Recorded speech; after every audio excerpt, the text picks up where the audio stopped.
sending Maddie off to the hybrid war. I wasn't planning on making another video like this until after the war was over, but then along came Goji Guy, the father of Hank, unleashing his newest creation, Vex, into the oceans. This shark-orca Tylosaurus hybrid is one of the strongest, fastest, and most adaptable creatures to ever swim. And she's currently swimming the world's oceans as a video game protagonist, and it's up to us to create bosses for her to fight along the way. Basically, the plot of Maneater. Vex is the bull shark, and we're the apexes. Before I start building my hybrid, let's see the rules of this challenge, because it's very different from Goji Center's hybrid war. Rule number 1. Not only are we limited to real-life animals, we're only allowed to use aquatics. Fish, gators, octopi, crabs, frogs, turtles, sea snakes, and I think the biggest stretch is the hippo. I think that's as far as it goes. Lions, tigers, bears, rexes, shrews, they're not allowed. Rule number 2, no pack animals, because otherwise I can just send in a swarm of unedited piranhas. And lastly, our creature has to be adapted to a specific environment. Now, when I first heard of this, I originally wanted to challenge her with another underdog build. A snapping turtle. I boosted its size with Archelon DNA and then gave it the jaw structure of a Dunkleosteus to give it a nasty killer bite that could easily slice through skin. But even after I had finished making him, I just couldn't get it to work. The main issue being that the turtle was too dumb to actually take on Vex. Like, it could actually grab onto her, but halfway through it'll feel like this isn't worth it and just let her go. Or Vex would be too smart to go near a giant snapping turtle. If she's seen snapping turtles in the past, she's gonna see that and be like, I'm not going anywhere near that. So if you, watching this, have a way to make the snapping turtle work, then go right ahead. I'll let you have the idea. For me though, I'm gonna wait for Vex to come to the Twilight Zone, where I will have her challenge my giant squid. Now on paper, this doesn't seem like an underdog build like I did with Maddie, but think back to every time a giant squid and a sperm whale are in the same documentary. The squid always loses. The harsh truth is, squid are delicious, and the whales know this. They'll get a few scars out of it, but the flavor is worth it. But with the addition of only 4 additional genomes, we can turn this squid from a 0 into a hero. Or at least something Vex would have to work extra hard for in order to get it in her belly. So first things first, let's take a moment to really analyze Vex and how she could behave in the Twilight Zone. It is almost pitch black down here, and visibility is just really hard for most creatures. But Vex has no problem. She has echolocation, she can see everything just fine. She doesn't have to worry about freezing thanks to her beluga DNA, and she has gills, so getting to this depth really isn't a problem for her, as she doesn't have to worry about resurfacing for air. And also consider that nothing down here is smarter than her, faster than her, nor has a bite stronger than her. Was that the bite? The only thing I'm not really considering is the fact that if any of the creatures in her gene pool can actually survive the water pressure down here, but that's not up to me to decide. So yeah, Vex really is the ultimate ocean predator. How am I going to make a squid that can actually defeat her in battle? With a poison deadlier than cyanide, that's how. Meet the blue-ringed octopus, the deadliest cephalopod in the ocean, despite being one of the smallest. A drop of poison from this guy can kill 26 humans, despite the fact that apparently it is quite treatable, and their casualties from this creature are very low. But humans have advanced medical supplies to protect them from such things. But Vex's immune system is probably coming from the crocodile. The combination of thick skin and an advanced immune system means that they can shake off most venoms. Of course, a lot of venomous animals are small, so it's pretty easy to sleep off that small amount of venom. Meanwhile, we're talking about something that's being injected by a 275 kilogram squid. This high concentration of cyanide level venom is going to be coursing in Vex's veins. But like I said, Vex has crocodile skin, so it's going to be difficult for the squid beak to be able to pierce that hide. This is where the Jumbo Humboldt squid comes in. While not the biggest squid, and certainly not the smallest, this guy is famous for 2 things. 1, it's one of the fastest cephalopods ever, being able to swim at 25 kilometers an hour. Not enough to outswim Vex, but impressive for squid standards. And having one of the strongest beaks on the planet. To quote Science Daily, the sharp beak of the Humboldt squid is one of the hardest and stiffest organic materials known. Slap this beak onto a giant squid and it should have no problem piercing the hide of Vex, allowing it to inject the venom. Plus, this new streamlined build should give it a much better chance of outswimming sperm whales as it waits for Vex to arrive. Now, I'm aware those two features aren't the only great things about the Humboldt squid.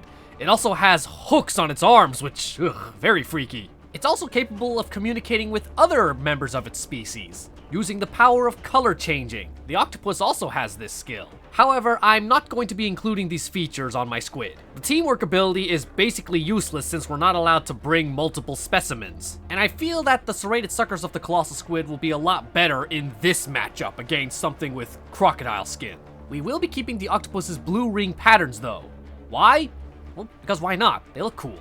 Even with this combination of 3 cephalopods, Vex could easily rip off the tentacles and even just rip it to pieces in general. She doesn't even have to ingest it, she could literally just ram into it and that's lights out for the squid. So we're gonna seek help from another type of invertebrate, the starfish.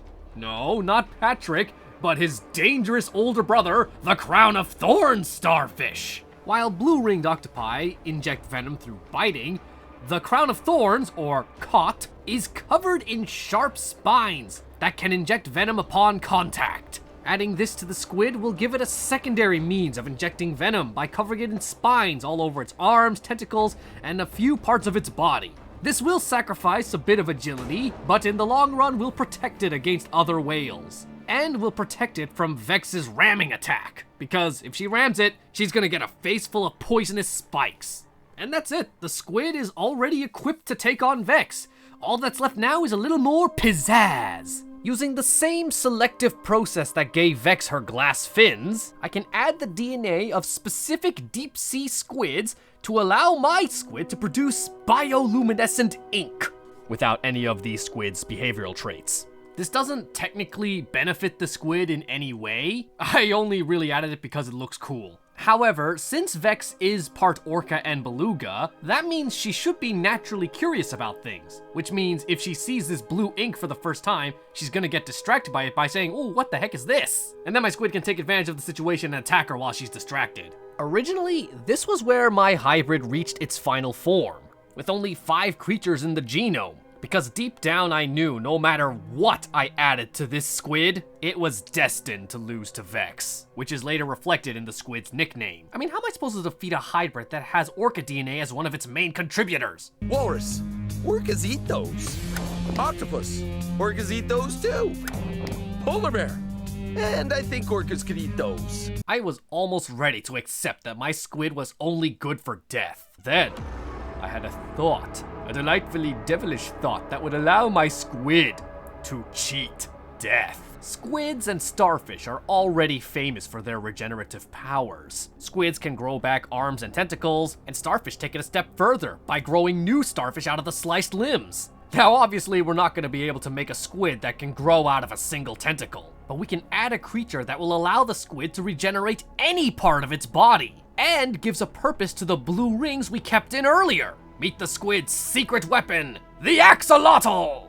Axolotls can regenerate any part of their body, from limbs to tails to even internal organs. Adding this to the squid means that even after Vex rips him to shreds, over time, he'll regenerate those missing body parts and live on even after the hybrid wars are over. And the bright colors will actually increase his chance of survival, because Vex will see these colors and conclude that this guy is too poisonous to eat, ensuring that he doesn't get ingested! It's brilliant, brilliant, brilliant, I tell you. Genius, I say.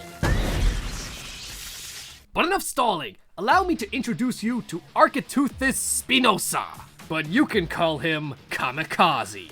He is almost identical to actual giant squids, including length and weight. The only real visual differences are the colorations which he gets from the octopus and the starfish, as well as the obvious, all of the spikes running down his back and his tentacles and arms. The only area not being covered is his face. He can grab onto almost anything thanks to his serrated suckers, and his Humboldt squid beak can chew through almost anything.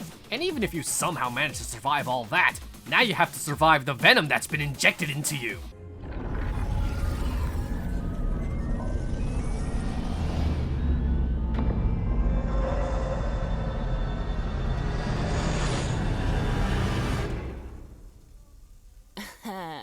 Now, before I enter my battle simulation, I want to clear some things up about this hybrid. First of all, the majority of the genome is giant squid. His metabolism, behavior, and hunting style all comes from the giant squid, nothing else. And I know a lot of you are gonna ask why I don't use the colossal squid as the main genome. Well, it's simply because giant squids are already pretty mysterious, and colossal squids are even more mysterious. It's better to use a genome that I have an abundance of information on already, rather than something that is just like, oh, it's just a bigger colossal squid and whatnot. So unfortunately, I cannot give this thing spinning hooks on its tentacles, which is quite sad because those are really cool. Another question is why I don't give this thing a shell like a Nautilus or a Baculites, because that would really sacrifice the speed. And shells would be pretty useless against Vex, who has the Orca Bite, which can literally bite through anything. Oh, and for anyone wondering if Kamikaze is gonna stab himself with his arms, the way the spikes are arranged is that on the top half of the arm is all the rows of spikes, and on the bottom half are the serrated suckers, just like the real Crown of Thorns starfish. But even if he does stab himself, he'll be just fine because the blue-ringed octopi and the Crown of Thorns starfish are immune to their own venom, so he'll be just fine. So this is basically how I lay out the scene. Vex is swimming in waters that are so dark she can barely see, so she has to rely on echolocation to figure out where she's going. Suddenly, her radar picks up the shape of a giant squid, and she's like, oh boy, I love calamari! And she rushes forward. Meanwhile, on Kamikaze's side, he's just minding his own business, and all of a sudden, with his giant eye, he sees a giant torpedo with teeth coming straight at him. His first instinct is to ink himself, and then just swim away. But Vex ignores the ink and slams straight into the squid's body. Kamikaze is completely stunned, but Vex is also feeling a lot of pain, as she just got a face full of spikes. As she regains her composure, she takes a look at her opponent. The only area that isn't covered in spikes is the face. So she rushes forward, but Kamikaze isn't ready to become lunch just yet. Swimming away is no longer an option, so now he resorts to the one thing that giant squids do when they're threatened: grab, with those suckers full of serrated teeth. And it basically becomes a battle of who can grab who first. Eventually, Kamikaze manages to wrap a tentacle around her. He reels her in close and takes a chomp. The venom has now been injected. But thanks to Vex's immune system, the venom isn't going to take effect right away. She continues to thrash, trying to shake off Kamikaze. But with every second that passes by, Kamikaze leaves more bite marks, injecting more venom. Finally, Vex wriggles free and dashes for the surface in an attempt to escape. But Kamikaze isn't ready to let her go just yet, and grabs her once again. Finally, Vex decides that enough is enough. She circles around. Before he even has a chance to react, Vex slices down on the squishy squid meat. Were you killed? Sadly, yes. But I lived. A few months later, Kamikaze grew all of his parts back, and then carried along his merry way, hoping he'll never have to meet Vex again. But hopefully, Vex would want nothing to do with him either. Now, that's just one way the fight could have turned out. But considering we're not in a controlled environment like the Maddie fight was, literally anything can happen out here. Who knows, maybe Vex is so smart that she goes straight for the face before he even has a chance to fight back. Or maybe at this scale, the venom is so powerful that even digesting Kamikaze would kill her. Or maybe there won't even be a battle. Maybe Vex will get distracted by the blue ink and Kamikaze will just jet out of there. You'll even notice that in this fight, I left Vex's fate ambiguous. Kamikaze inflicted deep wounds and injected the venom into her system. But it's undetermined if any of this was effective, considering if the beak even got past all that whale fat, and if the Croc's immune system is enough to make the venom completely worthless, even if she does receive multiple doses. But what are your thoughts on Kamikaze? Do you think he stands a chance against Vex? Or is he only good for becoming fried calamari? Or maybe he has some secret abilities that I just don't know about, like Maddie has. I really enjoyed reading a lot of the comments on the Maddie video and finding out some really bizarre facts that she could potentially be able to pull off. Like how vultures produce vomit that's stronger than battery acid. Or the fact that owls are not waterproof. And how the falcon's stoop is not a slash, but a falcon. But yeah, that's all from me. All I can do now is wait for Vex to come to the deep end. Because unless something else kills her along the way, Kamikaze will be waiting for her.